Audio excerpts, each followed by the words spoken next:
conhecimento científico é extremamente importante para a sociedade, pois é a partir dele que é possível a transformação social e tecnológica.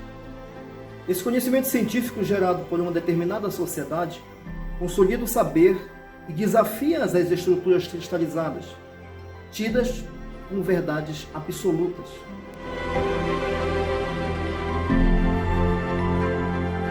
A palavra arqueologia tem origem grega e quer dizer estudo de coisas antigas, e é uma ciência social que analisa o passado do homem e das civilizações através do estudo de vestígios deixados por eles. A arqueologia, originalmente, estudava as culturas do passado, mas por causa da sua capacidade de extrair informações a partir de vestígios de materiais, tem sido utilizada também no estudo das sociedades contemporâneas. Dentro da arqueologia, existem várias subdivisões, ou campos de estudo, que variam de acordo com o foco do que está sendo estudado, ou mesmo da maneira como o estudo é feito.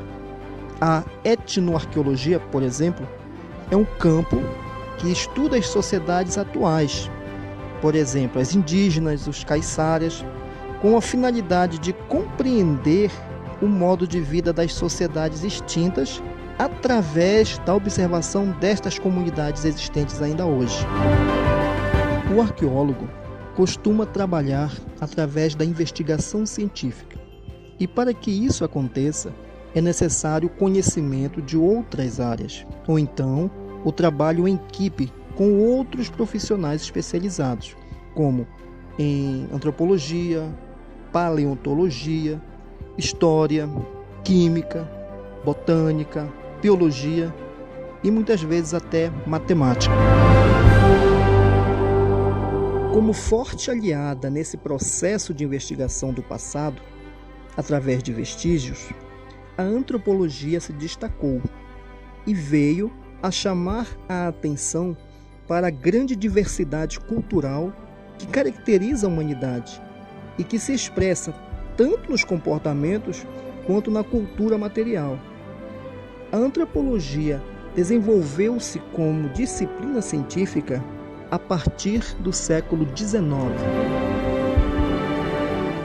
Ao valorizar o que é diferente e exótico, a antropologia transforma o que para uns é trivial, para outros se torna peça de museu. E esta valorização não se dá apenas no campo científico, também contribui para a valorização monetária e, consequentemente, sua exploração econômica.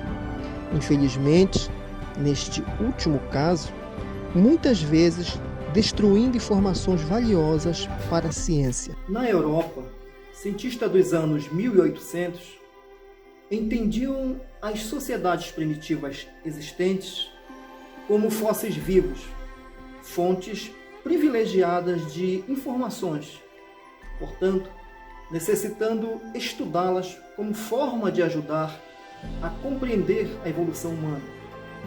Por consequência, lançaram-se em expedições para a coleta de dados, antes que esse modo de viver seja destruído pelo contato com o mundo civilizado. No Brasil colonial, a busca das raízes estava ligada a um projeto nacionalista que se construía no Segundo Reinado, preparando o caminho para a chegada da República. O imperador Dom Pedro II era grande incentivador das artes e das ciências. Graças às viagens de exploração científica, surgiram as primeiras notícias sobre a existência de antigos cemitérios indígenas na ilha de Marajó.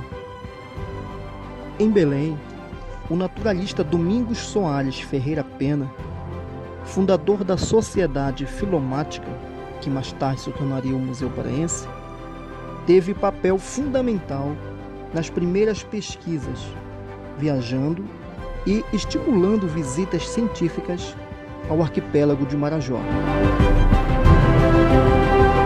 Von Martius foi o primeiro a relatar sobre antigos cemitérios indígenas no arquipélago de Marajó, no ano de 1820, em um local chamado Camutins, nome de origem tupi que significa Igaçaba. Por causa do nome, concluiu erroneamente que se tratava de uma antiga aldeia tupi. A partir de Von Martius, sucedeu-se o interesse no arquipélago, tanto científico quanto monetário, sobre os artefatos encontrados. Em 1870, Charles Hertz avalia fragmentos descobertos, sem fazer escavações.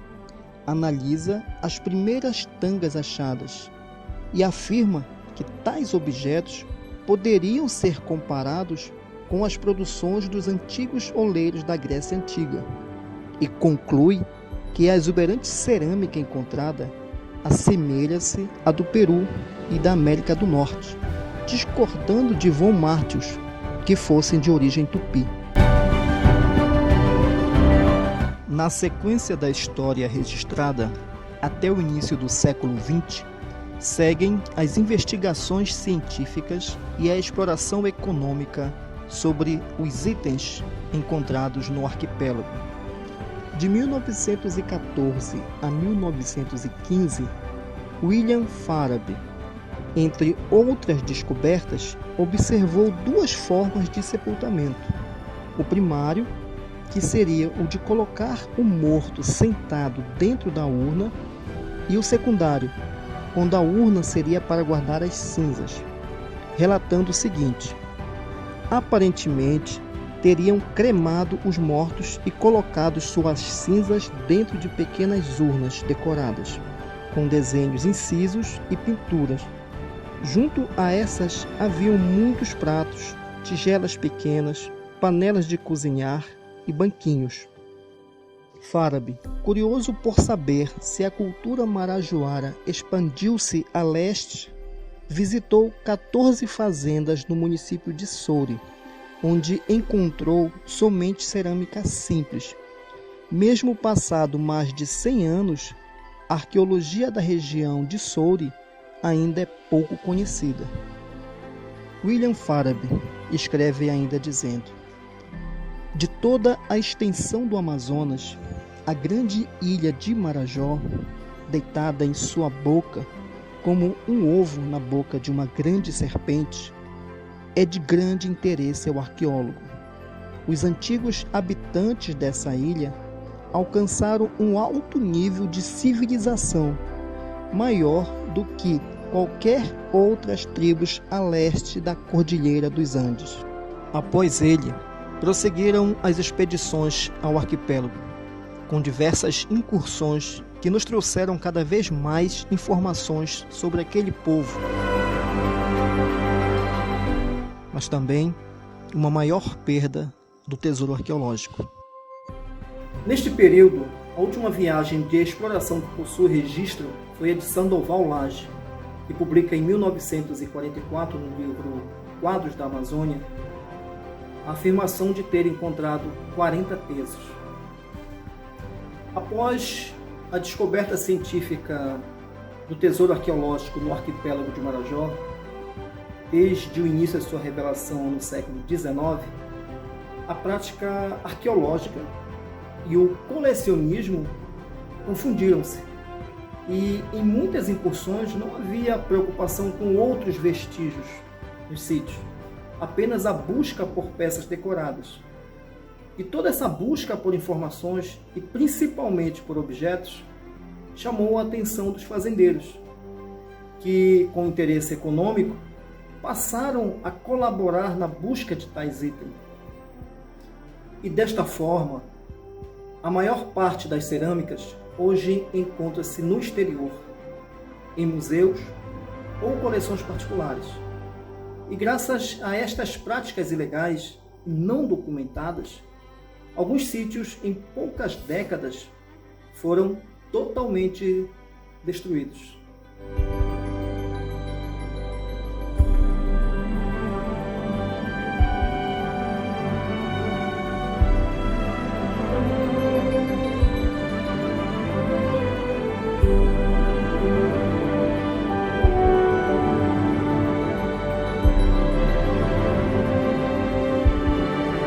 Em meio a toda essa avalanche de interesses sobre os achados no arquipélago, no fim dos anos 1940, a chegada de um casal de arqueólogos norte-americanos ao Brasil influenciaria decisivamente a arqueologia no país. Bette Manders e Clifford Evans. De agosto a dezembro do ano de 1948, iniciaram suas pesquisas por Chaves, Ilha de Mexiana e Caviana. E no mês de maio do ano seguinte, 1949, escavaram os sítios Monte Carmelo, Camutins e Canivete. A partir dos estudos do casal, descobriu-se que os produtores da refinada cerâmica não eram os únicos a terem existido na ilha como cultura e ocupação arqueológica, e que antes e após eles, outras existiram. Manders e Evans, em suas pesquisas, não estavam interessados apenas nos objetos com maior destaque estético, mas em tudo que evidenciasse atividades humanas no passado. Dataram o início da ocupação no arquipélago entre 1500 a 900 a.C., fase Ananatuba e Mangueiras. Depois de um intervalo de 800 anos, o arquipélago voltou a ser ocupado, já no início da Era Cristã, pelas populações relacionadas à fase formiga, provavelmente até os anos 800 da nossa era, e que teve seu término por domínio da fase marajoara, com o início dessa fase estimado no ano 400 da nossa era. Na época em que Manders e Evans pesquisaram o Marajó, os procedimentos científicos de datação estavam no começo e estimaram a ocupação da cultura marajoara em 200 anos. Quando Mário Simões e seus colegas refizeram os testes, a estimativa passou a ser de 900 anos. Esta descoberta causa dúvidas sobre a hostilidade do lugar, a ponto de não ser possível se estabelecer uma sociedade com desenvolvimento cultural. No ano de 1980, a arqueóloga americana Anna Roosevelt defende a tese sobre a fertilidade do solo da Amazônia e, portanto, sua capacidade de suportar o crescimento populacional e sustentar com isso o desenvolvimento de cacicados. Esta tese faz com que a Amazônia deixe de ser vista como uma região inóspita, fazendo com que outros cientistas busquem provas de marcas na floresta tropical de ocupação humana organizadas em antigas sociedades complexas. O fato é que aquele povo expandiu-se além dos campos, organizou-se em cacicados interligados em complexas relações econômicas, religiosas e sociais.